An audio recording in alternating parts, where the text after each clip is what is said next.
आत्रां सम्प्रोक्ष धेनुमुदराम् अमृते कृत्य ग्रासमुदरां प्रादर्शयेत् सत्यन्त्वरतेन परिकिञ्चामि।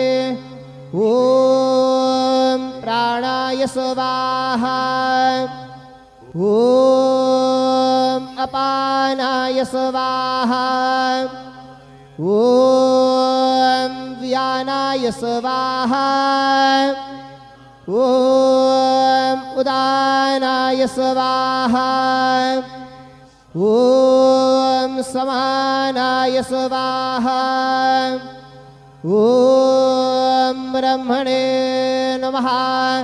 मध्ये पानीयं समर्पयामि, पुनर्नैवेद्यं निवेदयामि। ॐ प्राणाय स्वाहा।